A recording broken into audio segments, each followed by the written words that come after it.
Bismillahirrahmanirrahim. Assalamualaikum warahmatullahi wabarakatuh.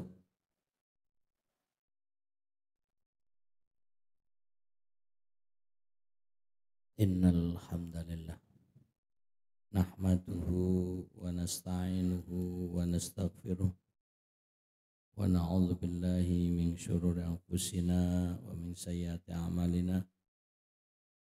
May yahdihillahu fala mudhillalah wa may yudlil fala hadiyalah. Asyhadu an la ilaha illallah wahdahu la syarikalah wa asyhadu anna Muhammadan abduhu wa rasuluh la nabiyya ba'dah, amma ba'd. Apa kabar Bapak, Ibu, adik-adik semuanya, sehat walafiat nggih? Alhamdulillah. Saya sendiri nyun pangapunten ini ngepasi tidak fit.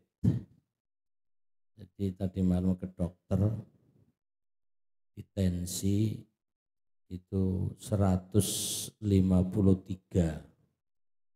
bawahnya 112. Jadi agak rawan ini, gelir, pusing. Akhirnya dokter ngasih obat penurun tensi. Tadi kuliah subuh saya pengajian, ada ahli medis juga yang kemudian langsung tensi, malah nambah tinggi. 156, tadi malam 153, ini malah 156. Nah itu katanya mestinya nggak usah ke Sragen Ustaz, istirahat saja. Waduh piye iki. Jadi tadi sarannya nggak usah berangkat karena bahaya di jalan katanya. Ya sudah, saya bawa anak saya untuk antar ini. Jadi nyun pangapunten, di kepala saya agak berat. Ya, ngelihat jenengan kabur. Jadi kalau jenengan kabur saya nggak tahu. Wah, aku dewis kabur. Nyun pangapunten, ini kemarin juga habis pergi dari Serang, Banten, jadi agak lelah juga.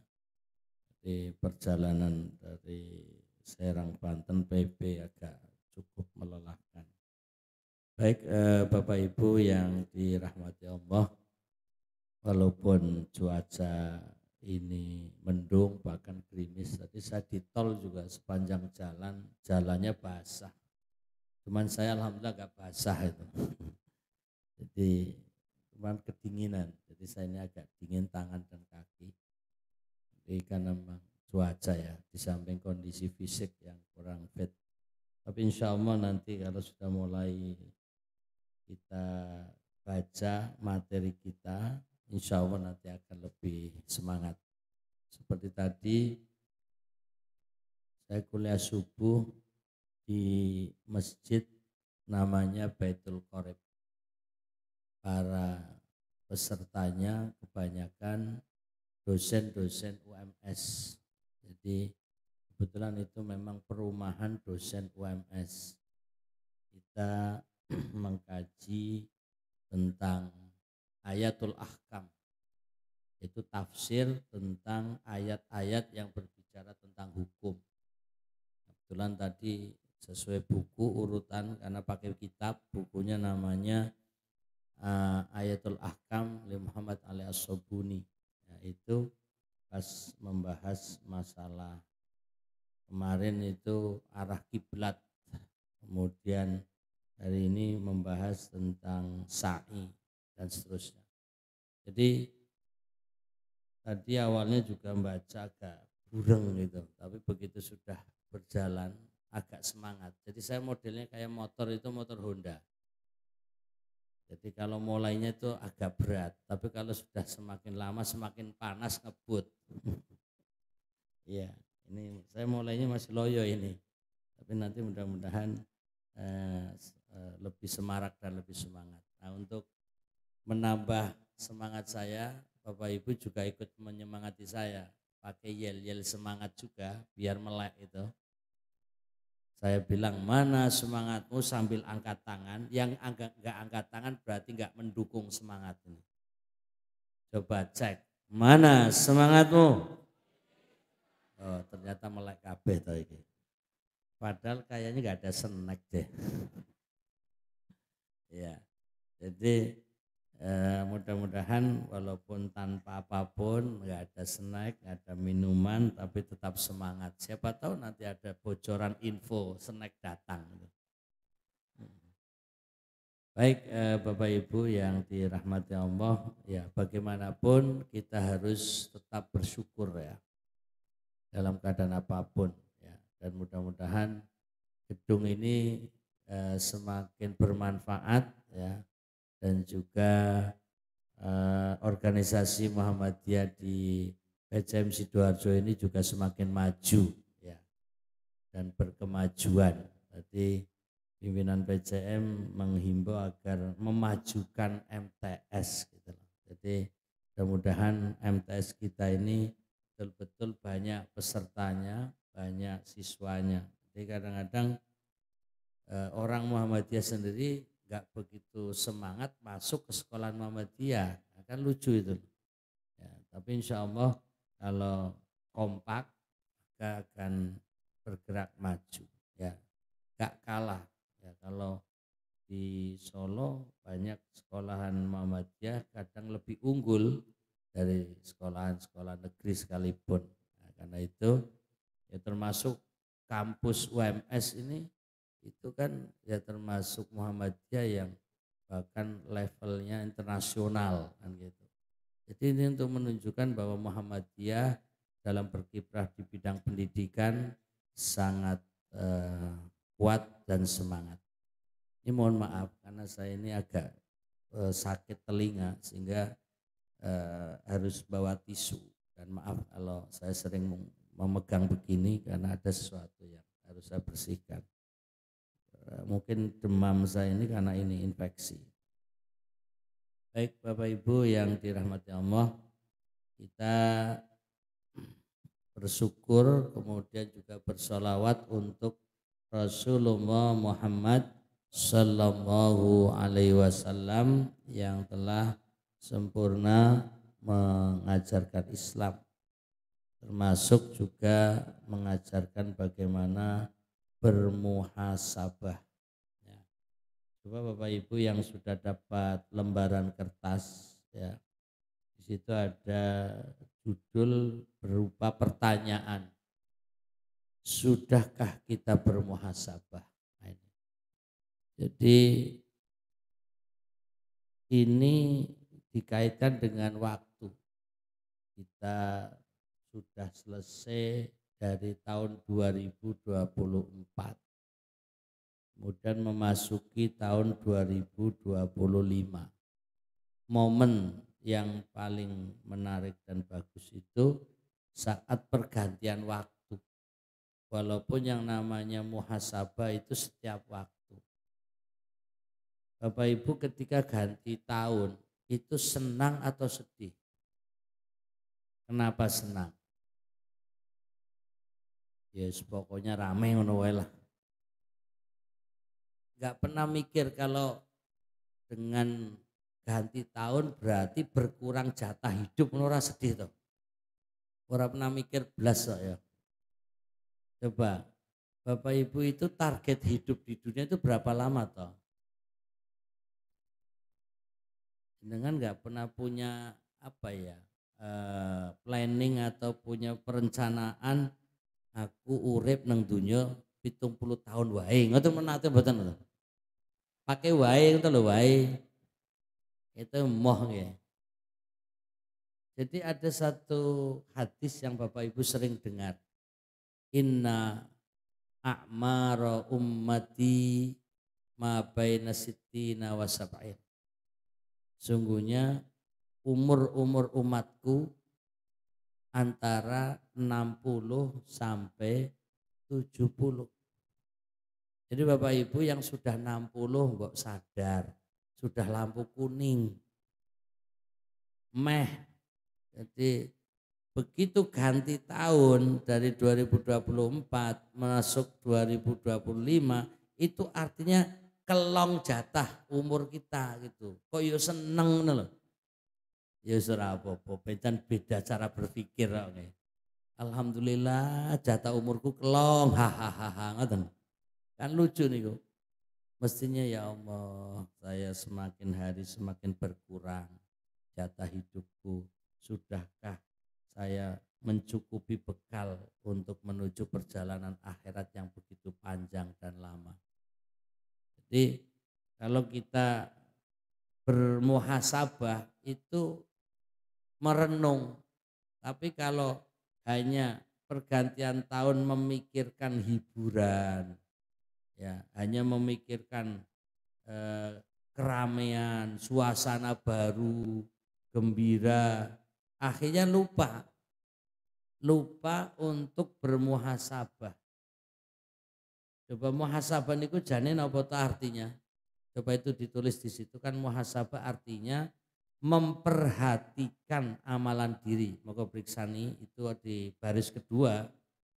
Muhasabah artinya memperhatikan amalan diri, kemudian meninggalkannya apabila itu berupa kejelekan, dan tetap terus mempertahankan amal kebaikan yang telah dilakukan.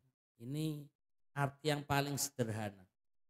Ya, jadi bermuhasabah ya artinya mengevaluasi, melihat kembali apakah yang sudah dilakukan itu sudah cukup baik atau belum.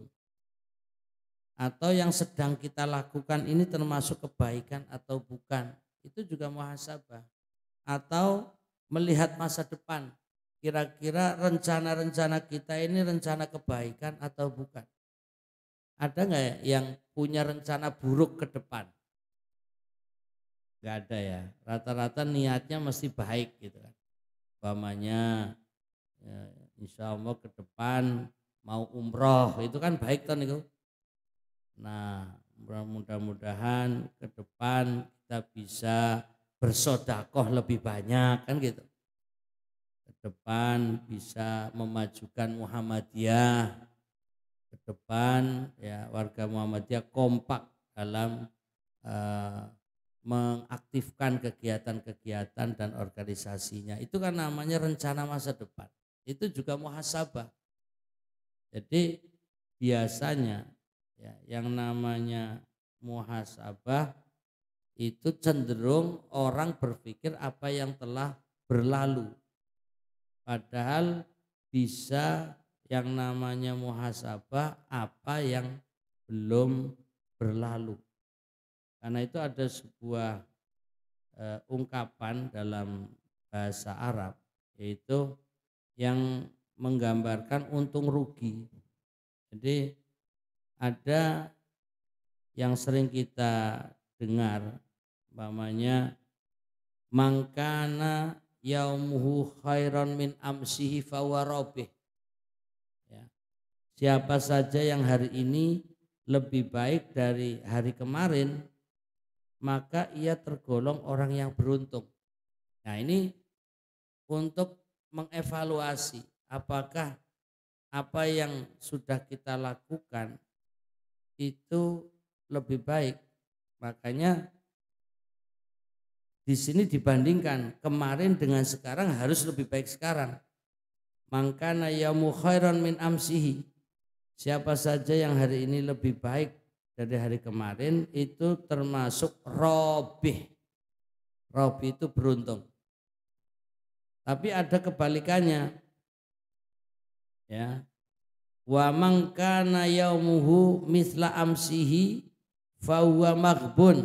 Ini masih sejajar. Bahwa orang yang hari ini sama saja dengan hari kemarin. Ya umpamanya kemarin jam segini yo ngantuk, sekarang ngantuk meneh. Gitu kan?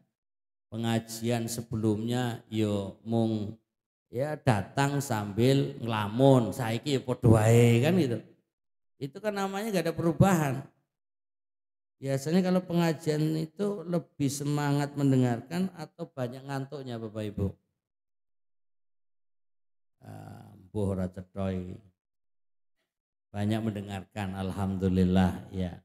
Jadi kalau berdasarkan pengalaman, kadang orang yang mendengarkan itu lebih sedikit daripada yang tidak mendengarkan. Umpamanya duduk menghadap tapi pikirannya terbang kemana-mana. Enten mboten? Ayo podo pengalaman. Jadi padahal yo ada di ruangan. Yo jejeran sama kancane, tapi pikirannya sekarang mungkin ibu-ibu sekarang bariki arep blonjo, nanti kan mau masak, terus mikir, wah saiki harga lombok kok naik yo, mikir. Jadi malah mikirnya lombok saniki. Wong wingi-wingi lombok sekilo ki 35.000, saiki kok 80.000. Waduh ki sapa to presidennya, malah mikir presiden to kuwi. Lah wong pengajian kok malah mikir presiden gitu loh. Ya serah apa-apa lah tekan kono kuwi. Jadi pulang dari sini mikir apa yang mau dibelanjakan. Kalau bapak-bapak, wah iki ya ini enake ngopi iki. Ngono lho, pikirannya beda meneh niki. Jadi wah adem kok ngene penak. Lah yang dibacakan dan yang disampaikan pembicara blas orang mlebu kuping. Atau kalau masuk bablas lewat. Jadi ini hanya sekedar untuk menggambarkan apakah kita masih sama dengan model-model lama sehingga tidak berubah. Orang yang seperti itu, padahal ya dalam kebaikan sebenarnya, itu disebut maghbun. Apa itu maghbun? Yaitu orang yang merugi.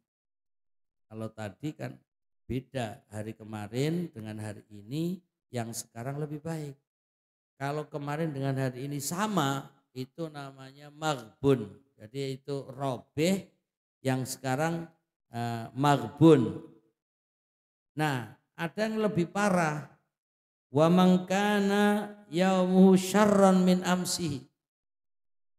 Jadi hari ini malah lebih buruk. Jadi kalau dalam bahasa Arab itu syar itu artinya buruk.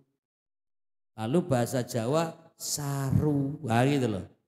Jadi dalam Al-Quran min syarril waswasil khannas, yaitu dari keburukan ya penggoda, min syarri al waswasil khannas, ya yang di situ kata syarri itu keburukan. Nah di sini syarru atau saru itu buruk. Ya, berarti kalau hari ini lebih buruk dari hari kemarin, nah ini namanya mal'un. Ya. Coba Bapak Ibu bisa enggak mengingat-ingat kalau yang orang hari ini lebih baik dari kemarin disebut robeh. Napa? Ya ben kelingan ngoten lho robeh. Maksud saya ben ikut mengucapkan berarti tanda melek lho. Napa wau sebutannya? Oh ya berarti melek tenan iki. Robeh. Kalau orang yang sama saja kemarin dengan hari ini jenenge apa? Oh toh ketok ora apal toh niku. Padahal yo ketoke dengarkan nih. Itu betul rugi. Dalam bahasa Arabnya apa? Maghbun, apa? Nah, yang kita cari bahasa Arab ini loh.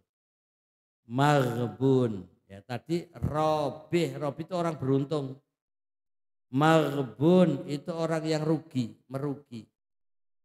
Nah, kalau orang yang hari ini lebih buruk dari hari kemarin disebut mal'un, yaitu terlaknat.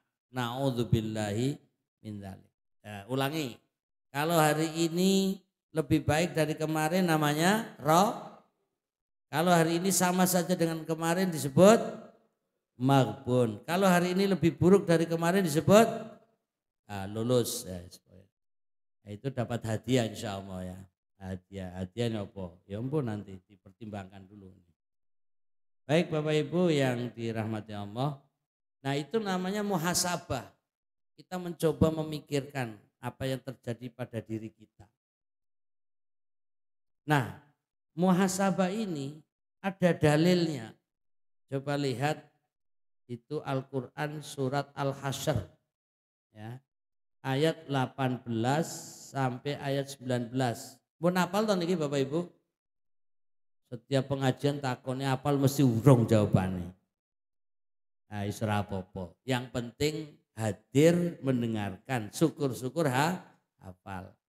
Coba ikuti apa yang saya baca dan itu ada di lembaran. Ibu-ibu ngasto lembaran betul?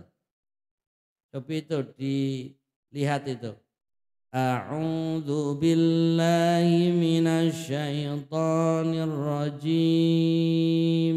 Monggo sareng-sareng.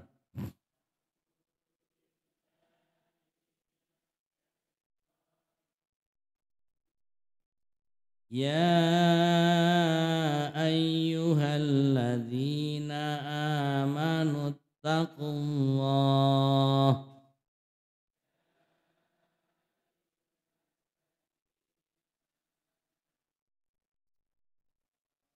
wal tanzur nafsum ma qaddamat lighad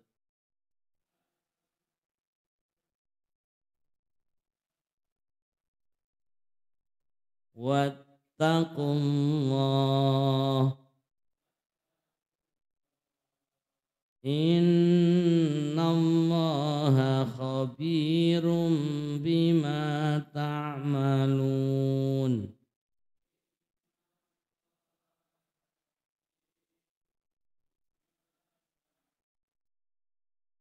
Wala takunu kalladzina nasullah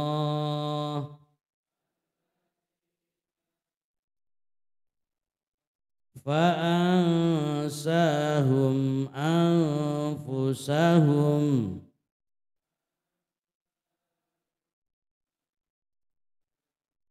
ulaika humul fasiqun.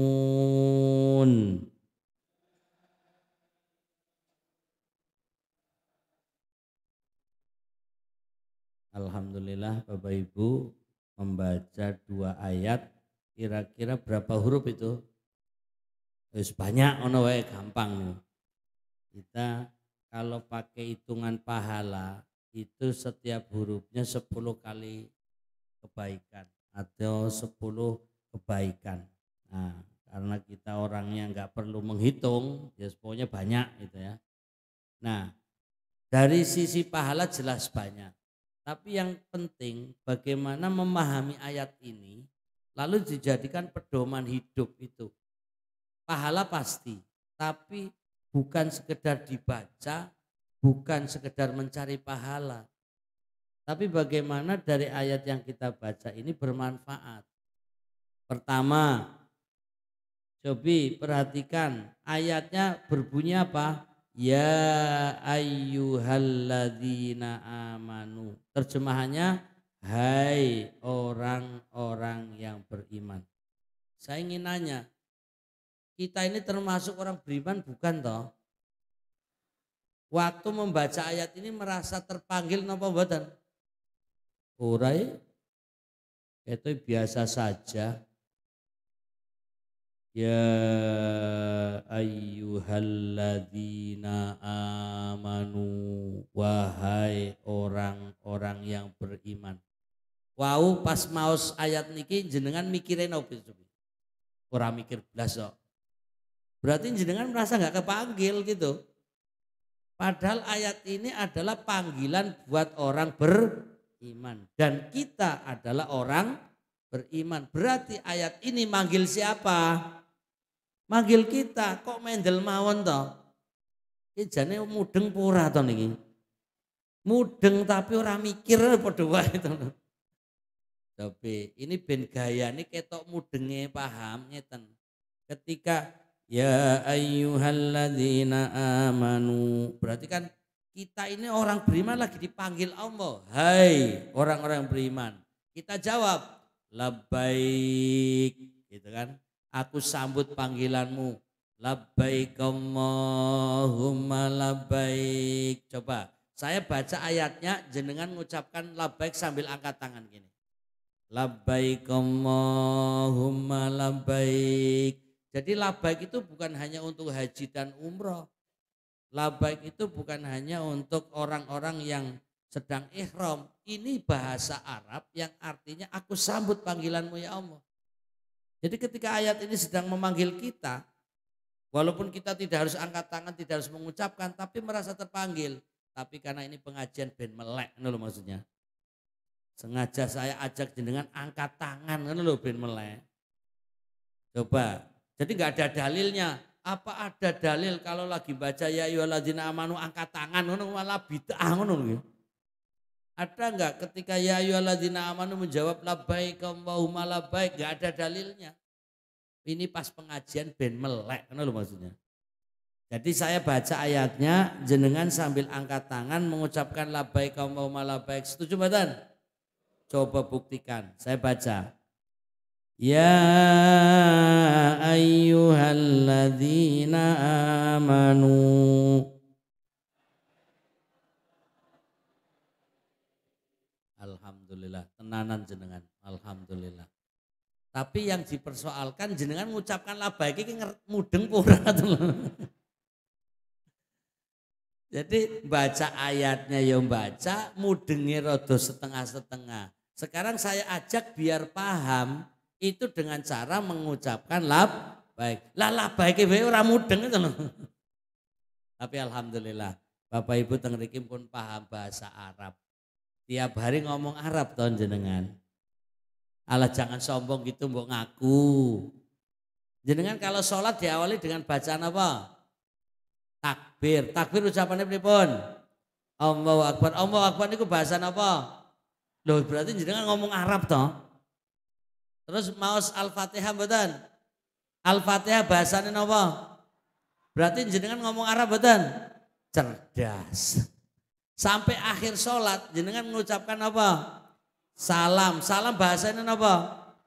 Assalamualaikum. Niku bahasa Arab. Berarti jenengan mulai takbiratul ihram sampai salam niku ngomong Arab. Dan itu sehari 5 kali, 5 waktu, 17 rakaat. Berarti jenengan kalau ngomong Arab sehari itu berapa kali?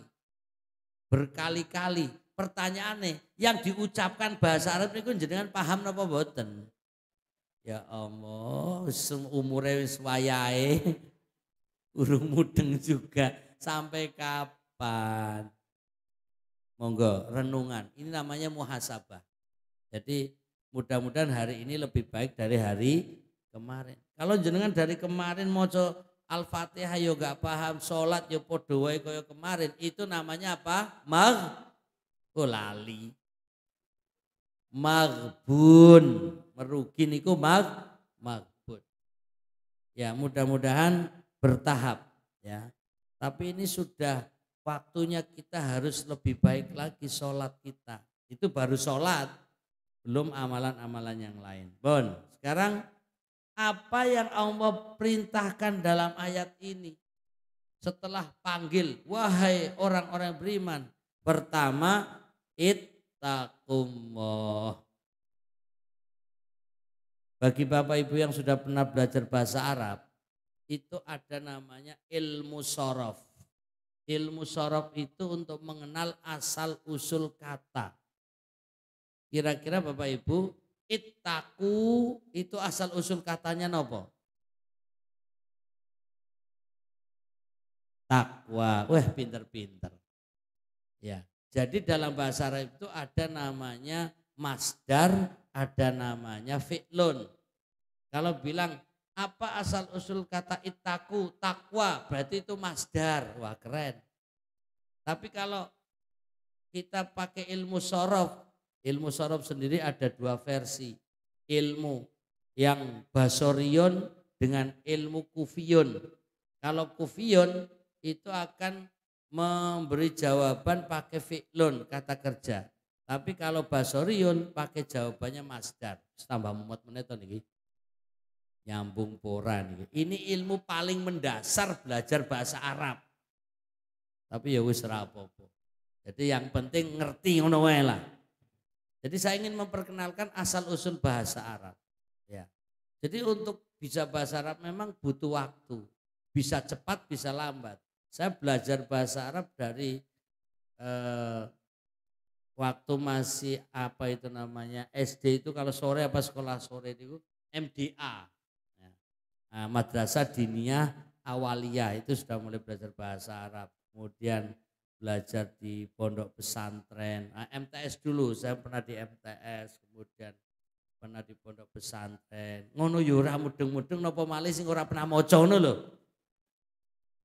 Jadi kalau dihitung ya saya di pesantren 7 tahun, kemudian kuliah di Libya Jakarta setahun, kemudian saya pergi ke Arab Saudi 5 tahun, masih belajar lagi dan belajar lagi. Jadi kalau saya hitung saya belajar bahasa Arab hampir 40 tahun.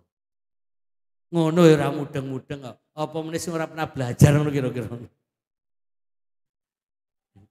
Ya ini maksudnya muhasabah, ngono lho muhasabah iki ya merenung awake dhewe iki sudah pinter bahasa Arab atau belum ngono. Sekarang sholat pakai bahasa Arab. Untuk paham sholat harus paham bahasa Arab. Malayatimul wajib illa bihi fahuwa wajib. Tidak akan sempurna kecuali dengan cara itu, maka jadi wajib bahwa sholat pakai bahasa Arab. Untuk bisa memahami sholat harus paham bahasa Arab, maka seharusnya orang belajar bahasa Arab hukumnya wajib. Nah sekarang kita belajar bahasa tingkat dasar. Asal usul kata takwa, ittaku, itu bisa dari takwa, bisa dari wako. Wako itu artinya menjaga, ya, menjaga, memelihara, melindungi. Sekarang Bapak Ibu kalau baca Robbana Atina, coba lanjutan terakhirnya apa? Robbana Atina fid dunya hasanah wa fil akhirati ditutup apal mudeng pura to niki. Coba wakina itu artinya apa? Ayo mbuh. Wa itu dan, ki itu artinya peliharalah. Ki dengan itaku itu podo. Jadi antara itakumullah dengan ki itu asal usul katanya sama, tapi jangan orang pernah mikir. Jadi kata takwa dengan ki itu asal usul katanya dari wako. Itu orang yang belajar bahasa Arab. Jenengan kan orang perlu belajar bahasa Arab, wis pinter-pinter. Jadi ini orang yang belum bisa bahasa Arab belajar. Kalau jenengan kan orang perlu belajar, wong wis pinter-pinter ngono to. Sombonge tenan gitu. Jadi ki itu artinya pelihara, jaga. Jenengan tiap hari baca Robbana atina fid dunya hasanah wa fil akhirati hasanah waqi. Ora pernah mikir artine yo. Waqina adzabannar. Kalau habis makan, coba jenengan maos napa? Alhamdulillahilladzi. Oh, sebelum makan baca napa? Allahumma bima wa mikir apa mboten niku artine? Ah, usah mikir makame yo akeh. Itu orang yang mikir gak jadi makan. Kenapa? Allahumma ya Allah barik berkailah lana untuk kami fima pada apa yang rozak tanah engkau rezekikan kepada kami. Allahumma barik lana fima rozak tanah. Terus wa qi jagalah peliharalah kami adzabannar siksa neraka. Kalau orang mikir iki mau makan tapi mikir neraka, bahwa neraka itu panas akan membakar orang yang maksiat. Awake dhewe iki ya akeh maksiate dosa aku mlebu neraka. Kira-kira mikir neraka jadi makan enggak? Kalau jadi makan memang pancen orang mikir tenan. Itu doa unik memang. Wong mau makan kok ngajak mikir neraka itu loh. Saking afale jenengan ora butuh paham dadi ora mikir. Nah makanya ada ulama ahli hadis yang mengatakan itu bacaan do'if itu. Hadisnya do'if, ora cocok loh. Wong mau makan kok mikir neraka itu loh. Tapi jenengan kan mempertahankan baca toh. Tapi ora apa-apa, pancen ora mudeng kok. Penak dadi wong ora paham ki penak. Aman gitu. Ini pengalaman ketidakpahaman saya. Saya naik mobil dari Sarangan ya, mereka Sarangan, mana Sarangan? Pokoknya dari atas itu turun remnya itu sudah habis kampasnya. Karena orang mudeng tenang wae. Itu setiap ngerem tek iki jane opo to gitu. Jadi benar-benar nggak ngerti kalau itu napa jenenge kampas ini kan ada karetnya toh nggih. Itu karetnya sudah habis ora paham. Jadi pikirannya tenang. Turun dari atas ke bawah sampai Tawangmangu sampai turun sampai Solo. Iki jane mobil ngopo tak tek. Saya berhenti tak tili, iya ora mudeng ditili apa. Ora mudeng blas niku. Jadi setelah konsultasi ke bengkel, Papa, ini sudah habis rem kampasnya. Jenengan kok nekat? Ora nekat, ora mudeng Mas. Ternyata ora paham, enggak mudeng itu tenang ngono lho. Itu kalau saya mikir dari Sarangan, dari Tawangmangu turun ini adalah ora sida mak jalan niku. Alhamdulillah dadi wong bodoh ke penak ternyata. Itu podo jenengan maca doa, maca salat, ora paham tenang we. Mulai khusyuk katanya. Padahal aslinya blas ora mudeng niku. Jadi karena enggak mikir gitu loh. Jadi aman-aman saja. Tapi begitu mikir, Masya Allah mengerikan sekali. Ini naik mobil dari atas. Kalau paham ini enggak ada karetnya, ngeremnya enggak bisa nyangkut ngeblok, bisa masuk jurang. Ya karena orang mikir, tenang wae, iki paling wesi nempel tek. Sampai berhenti di jalan, saya nilai ngene, jane wesi opo to iki sing setiap direm tek. Setiap direm tek. Ya Allah. Itu pengaruh orang mudeng tenang. Dan saya sering karena ketidakmikiran itu jadi tenang. Saya sering naik gunung, naik mobil, naik jalan. Orang mikir nanti kalau di jalan bahannya bocor piye, orang mikir. Jadi bismillah pernah jam 12 malam sendirian naik mobil lewat Kopeng. Ya padahal iki umpamane bahannya bocor dhewean jam 12 arep ngopo coba. Karena orang mikir tenang wae, malah selamat gitu loh. Tapi ketika ini malam saya sendirian numpak mobil orang kancane umpamane bocor piye, malah stres. Karena stres jadi was-was, malah ora tenang. Akhirnya nyupirnya malah ora nyaman gitu. Makanya jadi wong bodoh kadang penak. Ya selanjutkanlah kebodohanmu itu. Ben tenang ngono lho. Lah ini masalahnya agama. Masalahnya ibadah. Itu harusnya pakai ilmu. Al ilmu qoblal amal. Jadi ilmu itu harusnya sudah dimiliki sebelum berbuat. Lah kita sudah berbuat, ilmunya urung entuk lah terus piye niki. Ya sudah sekali lagi lanjutkan.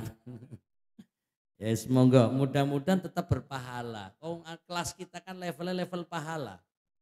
Jadi baca Quran biar dapat pahala. Kata pengajian biar dapat pahala. Ngantuk ora apa-apa ngono to. Iki pancen niate entuk ganjaran kok. Orang yang ngajinya nyari pahala, ngantuk ora masalah. Tapi orang yang ngaji adalah tolabul ilmi, ngantuk itu rugi. Nah sementara di sini pada ngantuk, lanjutkan. Ora apa-apa. Kamu niatnya itu ganjaran. Mesti jenengan siapapun yang datang, mau melek, mau ngantuk, mesti entuk ganjaran. Ngoten toh? Yes merem wae merem. Ora apa-apa. Tapi yo kebangetan toh.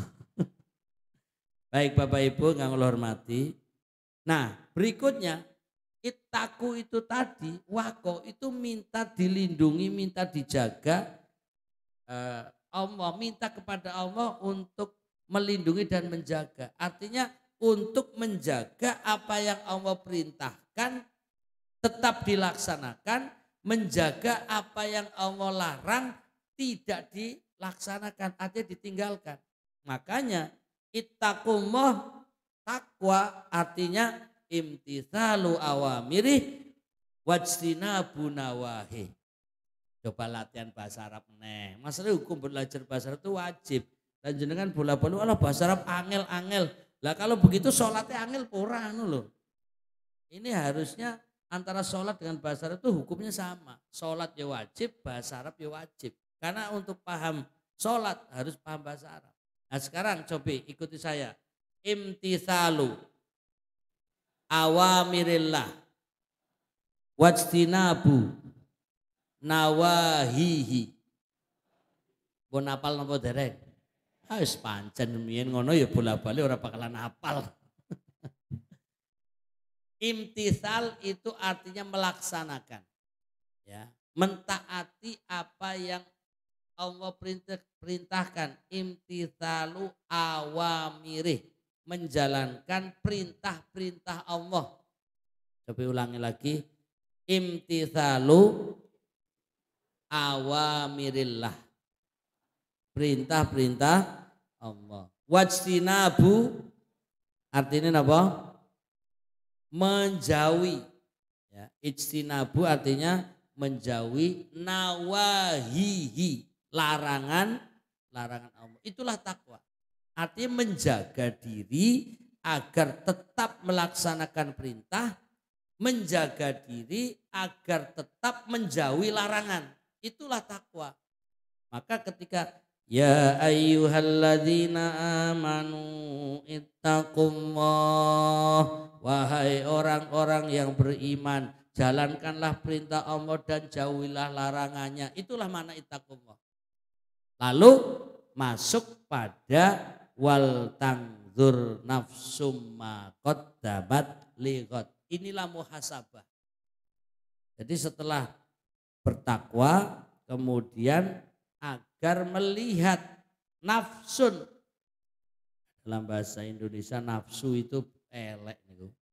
Wah nafsu, itu biasanya kan hubungannya dengan hal-hal yang buruk. Padahal kalau nafsu makan enak betul. Oh nafsu makan enak. Nah nafsun itu artinya jiwa, ya, diri. Wal tangzur nafsun, hendaklah setiap diri tangzur. Tangzur itu melihat. Nah, kalau bahasa Jawa tandur, pari, noto karo mundur, malah beda meneh. Tandur itu aslinya maju seharusnya, melihat ke depan. Lah iki tandur mundur loh.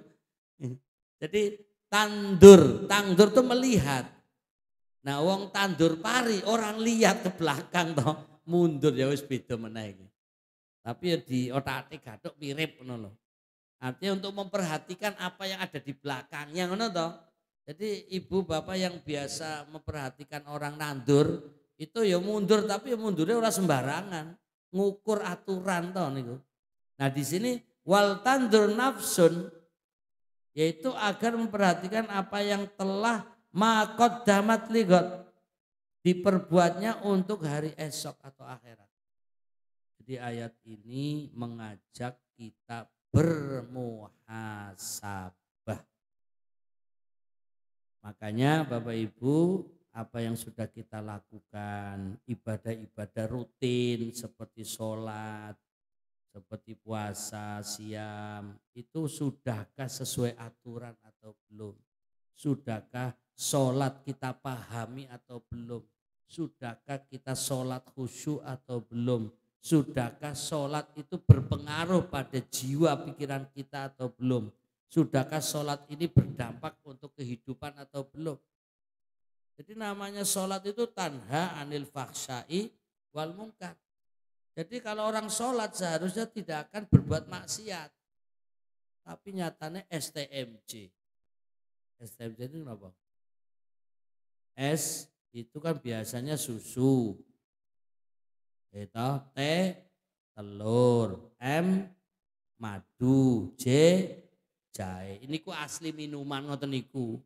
Tapi diplesetkan ST sholat terus MJ maksiat jalan loh. Jadi sholatnya sih terus tapi maksiatnya yo jalan. Jadi imbang. Yo sholat entuk ganjaran, maksiatnya entuk dosa. Jadi yo imbang. Ketika ditimbang maka di akhirat ya mbuh abot endi niku. Wong salate ya sing penting dilaksanakan, sementara maksiate malah dinikmati ngono to. Jenengan pernah enggak menjadikan sholat itu nikmat? Seperti halnya orang bermaksiat itu nikmat. Coba sekarang gini, yang maksiat umum, jenengan kalau ngumpul sama orang, itu biasanya ngobrol apa mboten? Umumnya loh, ngobrol apa mboten? Ngobrol. Pas ngobrol biasanya ngerasani apa mboten? Itu ngobrol sak jam nyaman mboten? Wah, malah 2 jam sisan. Berarti kan menikmati suasana obrolan itu toh. Padahal dalam obrolan ngerasani, ya melakukan omongan-omongan yang mengandung unsur maksiat dan dosa. Enten mboten ngoten niku. Wah, memang banyak ngoten niku. Nah, sekarang maksiat saja bisa berjam-jam. Sekarang sholat niku ibadah berpahala apa mboten? Jenengan kalau sholat berapa jam? Wong takone berapa jam jawabnya menit. Bukti kita sholat ora betah loh. Ada gak orang sholat, umpamanya sholat napa sing kira-kira maghrib lah sing umum niku 3 rakaat. Umpamanya mulai begitu sholat sampai waktu isya datang itu baru istilahnya dari awal maghrib sampai akhir maghrib itu masih sholat. Ada nggak pengalaman begitu? Alah mati jenenge niku. Kayaknya belum ada, karena kita memang sholatnya ya cepat kilat. Padahal Nabi itu mengingatkan arihni bis sholat. Ya Bilal, wahai Bilal, kumandangkan adzan. Beri ketenangan istirahat dengan sholat. Jadi bagi Nabi SAW, sholat itu nikmat. Kalau kita kok sholat itu beban. Sing penting kalau sholat wajib dilaksanakan, begitu selesai merasa gugur kewajiban. Ngoten toh? Wis podo sepakat kita. Jadi sholatnya itu merasa ini sholat maghrib wajib dilaksanakan. Ini isya wajib dilaksanakan. 5 waktu harus dikerjakan. Begitu sholat rasanya plong. Itukah tujuan sholat? Nah, itu loh. Jadi wajib iya betul. Tapi bukan itu sebenarnya tujuan sholat. Bagaimana sholat itu dipahami. Bagaimana sholat itu berpengaruh dalam kehidupan. Bagaimana sholat itu menjadikan orang zikir. Sehingga orang sholat mesti tenang pikiran. Kira-kira kalau orang, maaf ini guyon, punya utang. Ya. Kemudian begitu sholat jadi tenang apa ya orang? Apa doa?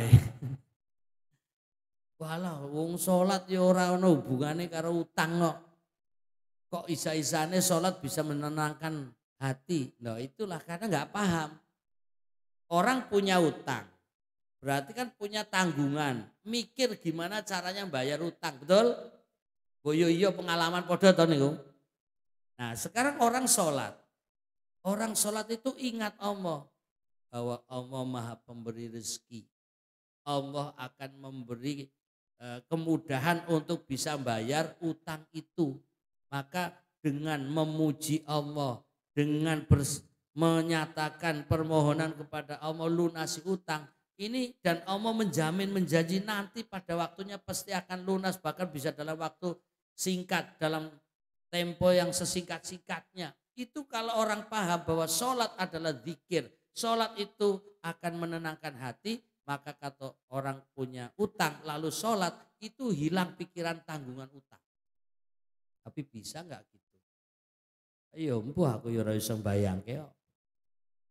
Ini namanya ala bidzikrillahi tatmainnul qulub. Tidakkah dengan ingat Allah hati menjadi tenang? Nah, itu maksudnya adalah bahwa kalau kita melihat apa yang sudah kita lakukan itu benar-benar maksimal untuk persiapan masa depan, itu namanya muhasabah.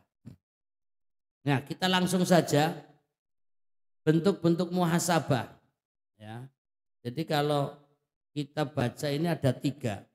Karena tadi pokoknya mulainya jam 7, mengakhirinya jam 8. Ya. Artinya mengawali tepat juga mengakhirinya tepat, ngono lho maksudnya. Jadi di sini kita akan membaca poin-poinnya. Pertama, bentuk muhasabah itu muhasabah terhadap amal-amal yang wajib. Nah, itu tadi sebenarnya kita sudah mulai pembahasan ini. Ya, bahwa melakukan kewajiban syariat lebih tinggi kedudukannya daripada meninggalkan keharaman.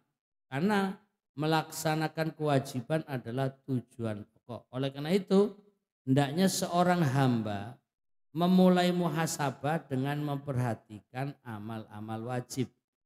Itu sudah kita contohkan tadi, sholat kita ini wajib. Apakah sholat kita itu sudah sesuai tujuan? Apakah hanya menggugurkan kewajiban? Apakah sholat ini tidak membuat kita tenang? Nah, ini coba direnungkan. Orang yang sholat tidak akan sedih, itu teorinya. Terus ada orang bilang, aku nyatanya bola-bali sholat ya sedih, tetap sedih. Itu yang ngomong tanda artinya sholatnya orang khusyuk. Orang bilang aku bola-bali sholat, doa, minta ini dan itu nyatanya orang terkabul. Isketok bahwa dia nggak paham. Yang namanya orang berdoa meminta, itu ya terserah Allah. Jangan malah protes.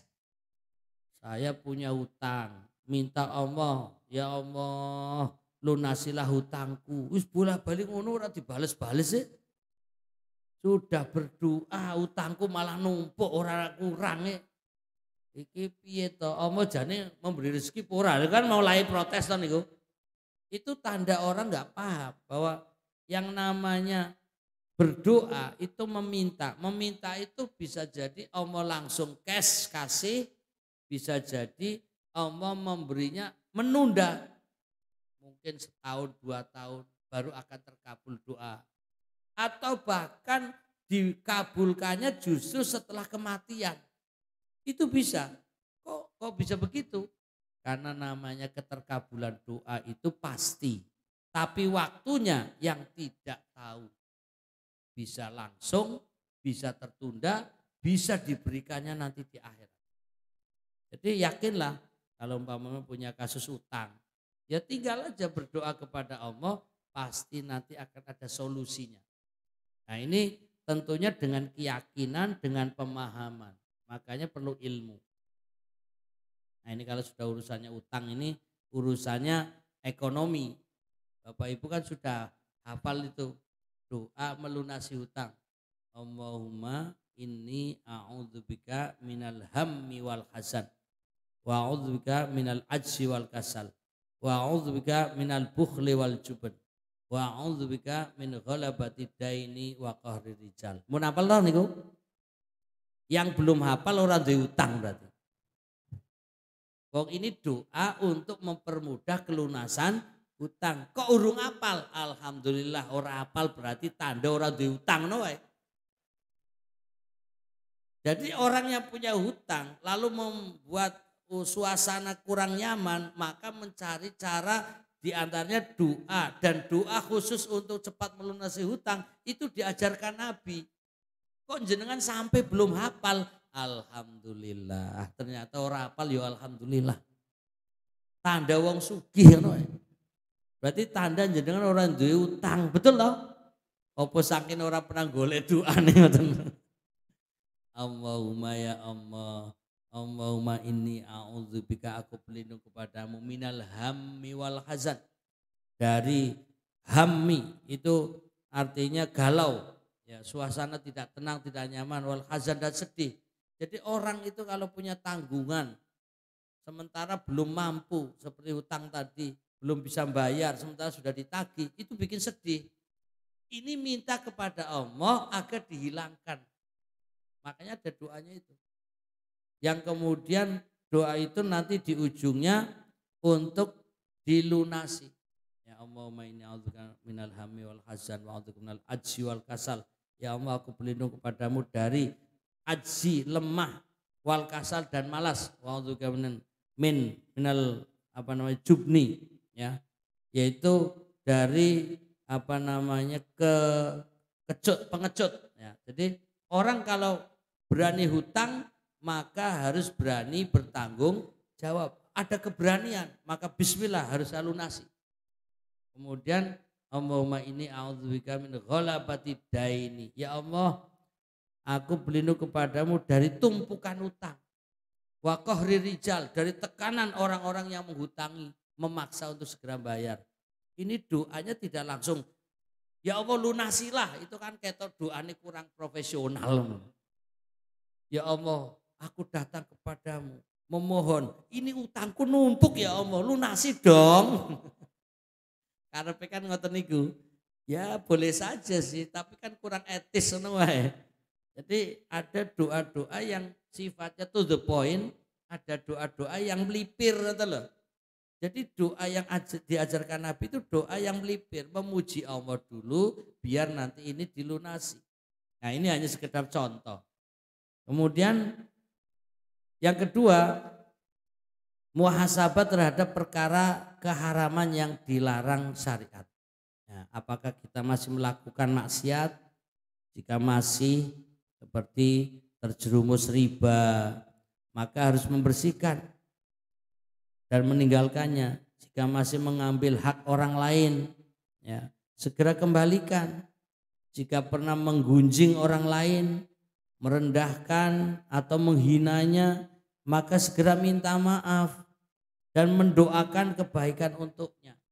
Nah, kita ini kan kadang-kadang banyak melakukan hal-hal seperti ini. Jika berbuat kemaksiatan lain, ini hanya contoh, misal minum khamr atau melihat aurat wanita, maka wajib bertaubat dengan menyesalinya.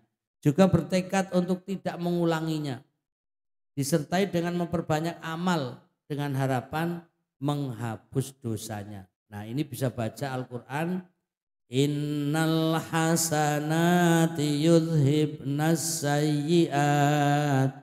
Sesungguhnya perbuatan-perbuatan yang baik itu menghapuskan dosa. Perbuatan-perbuatan yang buruk. Jadi kalau kita bermaksiat segera berbuat baik lalu bertaubat, itu akan menghapus dosa. Monggo sareng-sareng. Innal hasanati, monggo. Yudhibna as-sayyiat. Ini pesan dari Allah, jaminan bahwa sungguhnya perbuatan yang baik itu menghapus dosa perbuatan yang buruk. Quran surat Hud ayat 114. Penutup, oh belum nih. Kalau sudah bilang penutup, ben pikirannya mulih loh. Ternyata waktunya sudah habis, tapi materinya belum tuntas itu loh. Ya, jadi sudah jam 8 lebih. Muhasabah dari perbuatan yang melalaikan. Hendaknya kita introspeksi diri. Apakah masih sibuk dengan banyak hal melalaikan seperti berbagai tontonan dan permainan, meskipun itu bukan haram.